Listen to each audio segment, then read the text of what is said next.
बिस्मिल्लाहिर्रहमानिर्रहीम, अस्सलाम वालेकुम नाज़रीन। आप यूट्यूब चैनल देख रहे हैं, मैं इमरान खान हूँ। कुछ खबरें जानबूझकर चलाई जा रही थी, लेकिन वज़ीर आज़म पाकिस्तान ने अपने खिताब में उन सारी चीज़ों को क्लियर कर दिया है। ये खबरें अपोजिशन चला रही थी और ज़्यादातर इसको जियो न्यूज़ चला रहा था कि वज़ीर आज़म पाकिस्तान किसी नतीजे पर पहुँच रहे हैं पाकिस्तान की एस्टेब्लिशमेंट के साथ मिलकर। अस्करी क़यादत से जो उनकी मुलाकातें हो रही थी, उनको लेकर ये तासुर फैलाने की कोशिश की जा रही थी और ये अपोजिशन की ख्वाहिश के ऊपर खबर चल रही थी, क्योंकि अपोजिशन ये चाहती है कि इमरान खान साहब या तो इस्तीफ़ा दे दें या अभी भी अपोजिशन के साथ कोई मुआहदा कर लें।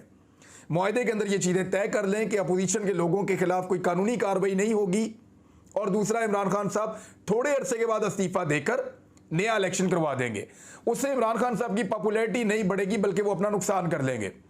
और ऐसा खदशा पैदा हो गया था कि शायद ये खबर सच हो, और बहुत सारे, क्योंकि चैनल से आ रही थी, बहुत सारे लोग ये क्लेम कर रहे थे कि इमरान खान साहब अब इस नतीजे पर पहुंच गए हैं कि किसी डील वील के चक्कर में है। लेकिन ऐसा नहीं हुआ। इमरान खान साहब ने सारा कुछ क्लियर कर दिया है और हर चीज सामने आ गई है। एक तो उन्होंने जो कौम से खिताब किया, मैं आपको बताता हूं कि जो आखिरी उनके जुमले थे, जो उनको जानता है, जिसको उनकी समझ है, वो ये समझ ले कि इमरान खान को अगर आप बाहर निकालेंगे तो वो फिर आपको भी अंदर रहने नहीं देगा। ये तो आ गई है समझ। और जहां तक दूसरी बात है कि कौमी सलामती कमेटी का इशू, उसमें कुछ सवालात ये उठाए जा रहे हैं कि इमरान खान साहब ने इस इशू को पहले क्यों नहीं उठाया। देखें, इमरान खान साहब ने तमाम मुतल्लिका लोगों को, जो खारजा पॉलिसी के अंदर इमरान खान साहब को एडवाइस करते हैं, या जो स्टेक होल्डर्स हैं, चाहे वो इदारे हैं, एस्टेब्लिशमेंट है, उनके कैबिनेट के करीबी लोग हैं और फॉरेन ऑफिस, सबसे उन्होंने मशवरा किया था। इमरान खान साहब को बहुत ताकतवर लोगों ने बना किया था कि अभी इस मामले को ना छेड़ें, हम जवाब ज़रूर देंगे, लेकिन अभी इस मामले को ना छेड़ें, थोड़ा सा आगे बढ़ाएं। फिर बाद में ये कहा गया क्योंकि पाकिस्तान के अंदर मुसलमान मुल्कों के बहुत सारे फॉरेन मिनिस्टर्स आ रहे हैं, OIC हो रहा है, लिहाजा इसको भी ज़रा गुजार लें, 23 मार्च भी ज़रा गुजार लें।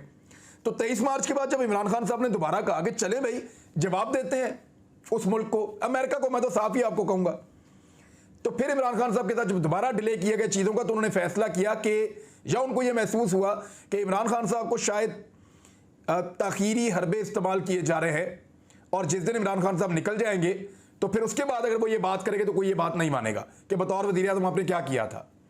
तो उन्होंने फैसला किया कि जब इस बारे में कंसेंसस पैदा नहीं हो रहा और लगातार उनको ये मशवरा दिया जा रहा है कि रुक जाएं, करते हैं, देखते हैं, इसके ऊपर आगे बढ़ते हैं, तो फिर वो पब्लिक के पास गए और उन्होंने जाके बताया कि भाई ये धमकी आई है और ये अमेरिका कह रहा है।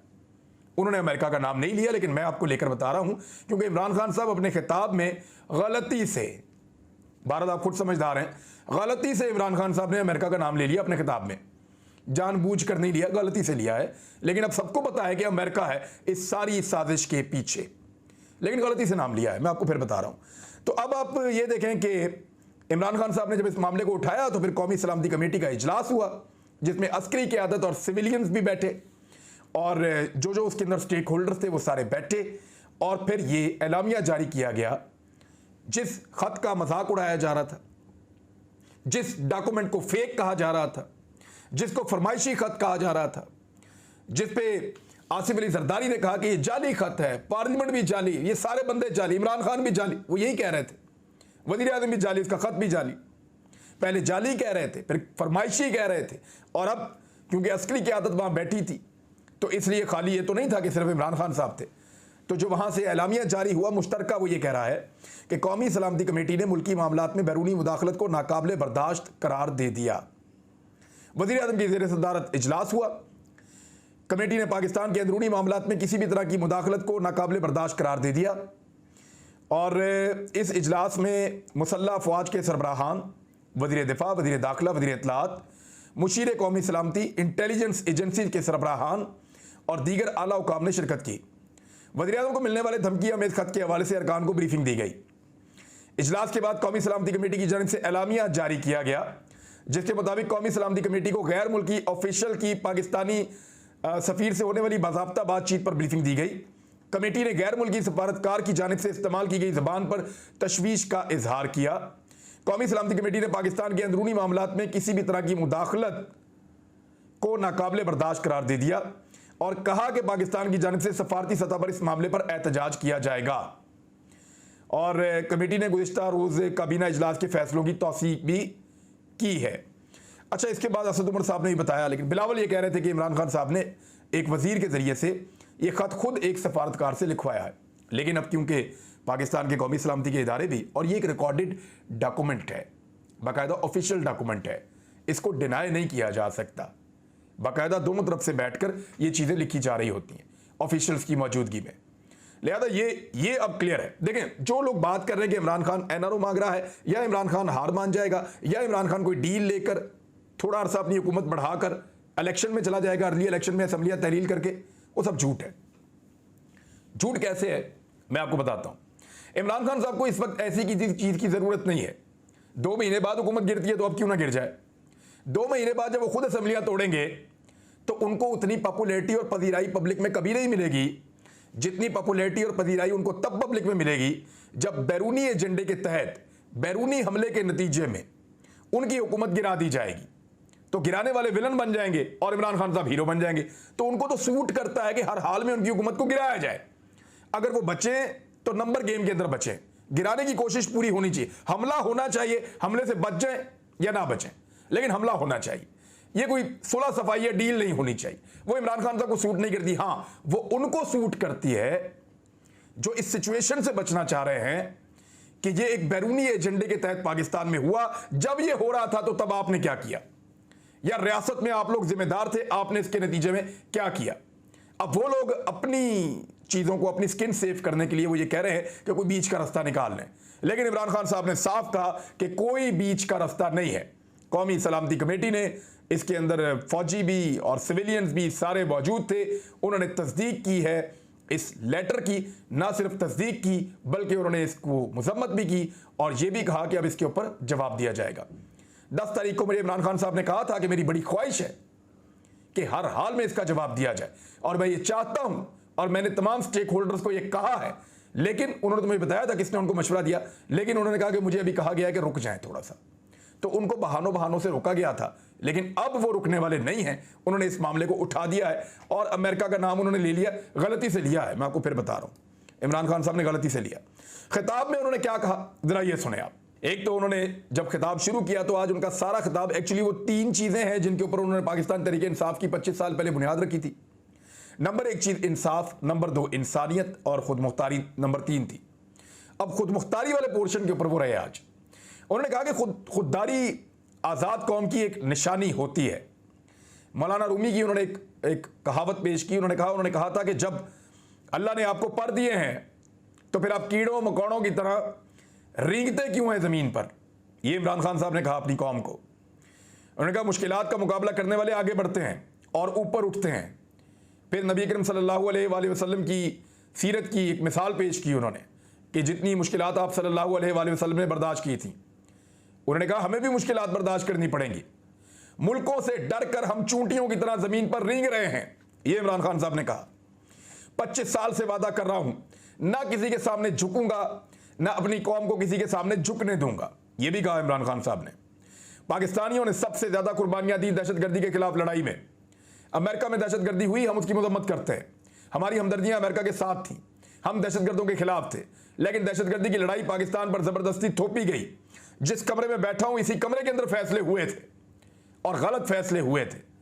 पाकिस्तान उस लड़ाई का हिस्सा बन गया। पाकिस्तानियों ने सबसे ज्यादा 80,000 कुर्बानियां दी, मगर पाकिस्तान का किसी ने शुक्रिया अदा नहीं किया, बल्कि पाकिस्तान का शुक्रिया अदा करने की बजाय उसको दोगला करार दिया गया। यह कहा गया कि हम दोगले हैं, हमारी दोगली पॉलिसी है। हमारी हुकूमतें जो माजी में थीं वो ड्रोन हमलों के जुर्म में बराबर की शरीक रहीं। ड्रोन हमले होते रहे, हमारे लोग मारे जाते रहे और वो मजम्मत भी नहीं करते थे। वज़ीर आज़म ने गलती से लिया, लेकिन अपने खिताब के सेंटर में जाके अमेरिका का नाम ले लिया और फिर बाद में उन्होंने कहा नहीं, एक मुल्क, बड़े आराम से उन्होंने कहा। यह बातचीत रिकॉर्डेड है। उन्होंने कहा जो बातचीत हुई है उस मुल्क के साथ ऑफिशियल डॉक्यूमेंट है, और साथ ही साथ उन्होंने कहा कि इस बातचीत में यह कहा गया है कि इमरान खान को निकाला तो पाकिस्तान को माफी, वरना पाकिस्तान के लिए मुश्किलात होंगी। रूस जाने के फैसले में तमाम इदारों और अस्करी क़यादत से मैंने मुशावरत की थी। मैं आपको खबर दे देता हूं, इमरान खान साहब जब रूस जा रहे थे तो एक दिन पहले दोबास में घुस गया था रूस अपने फौजियों के साथ। तो इमरान खान साहब ने आर्मी चीफ से दोबारा आखिरी मरतबा रब्ता किया रात के वक्त शाम में, और उन्होंने कहा कि ये सूरत हाल है, रूस में हमें जाना चाहिए या नहीं। तो आर्मी चीफ ने तौसीह की थी, उन्होंने कहा बिल्कुल आपको जाना चाहिए रशिया। और फिर फाइनल मुशावरत के बाद इमरान खान साहब फिर रूस गए थे, और रूस के दौरे के बाद जब वापस आए और उन्होंने ब्रीफिंग दी तो इस पर अप्रिशिएट भी किया था अस्करी क़यादत ने। तो उन्होंने कहा कि ये सबका फैसला था। यूरोपी भी जाते हैं रूस में, यूरोपीय यूनियन के ममालिक रूस जाते हैं, बार बार जाते हैं, तो क्या हम उनके गुलाम हैं कि जो हम ना जाएं?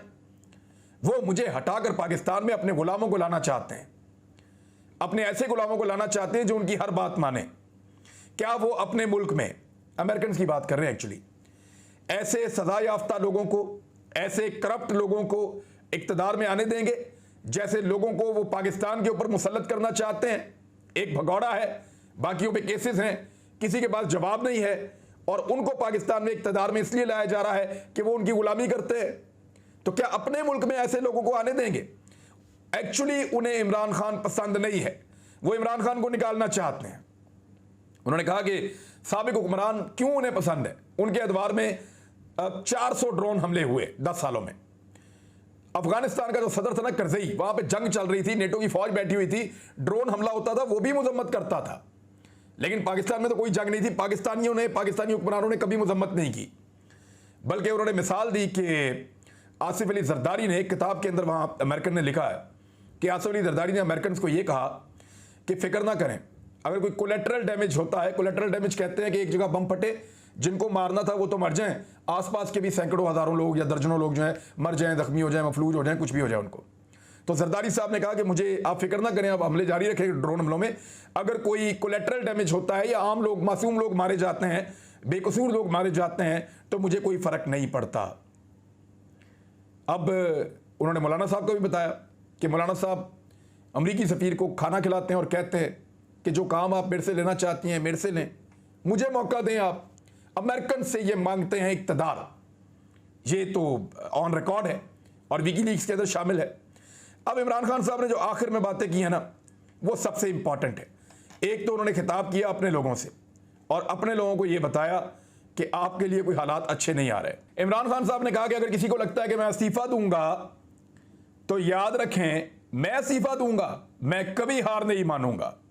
कौम आए और देखे कि कौन कौन ज़मीरों का सौदा कर रहा है। यह एतवार वाले दिन जब वोटिंग होगी, उसके लिए इमरान खान साहब ने कौम को कहा कि आ जाएं और आकर देखें कि यहां पे कौन कौन अपने ज़मीरों का सौदा कर रहा है।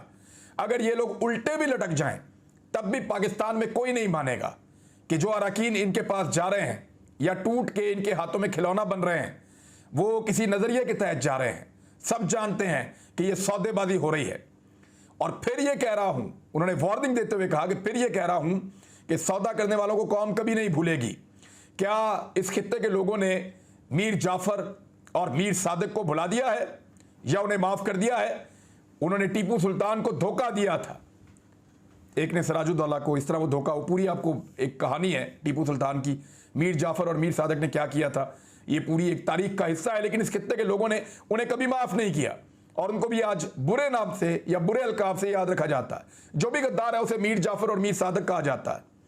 ये मौजूदा दौर के मीर जाफर और मीर सादिक हैं और जो लोग इनके साथी हैं वो इनका हिस्सा है। आने वाली नस्लें आपको कभी माफ़ नहीं करेंगी। फिर इमरान खान साहब ने कहा कि जब तक मेरे जिस्म में खून है मैं इनका मुकाबला करूंगा, हार नहीं मानूंगा। कौम गद्दारी करने वाले लोगों की शक्लें याद रखे, ये जो गद्दारी करने वाले हैं इनकी शक्लें याद रखें। इमरान खान चुप कर कर नहीं बैठेगा, कोई किसी गलत फहमी में ना रहे।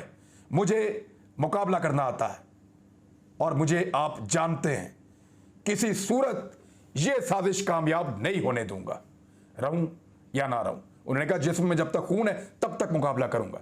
ये जो उनके आखिरी अल्फाज थे, इसका मतलब आप समझें। एतवार को इमरान खान साहब की कॉल है, बहुत बड़ी तादाद में लोग पूरे पाकिस्तान से इस्लामाबाद आएंगे और तमाशा देखेंगे ज़मीरों के सौदों का। अब तक के लिए इतने, अपना ख्याल रखिएगा, अपने इस चैनल का भी। अल्लाह हाफ़िज़।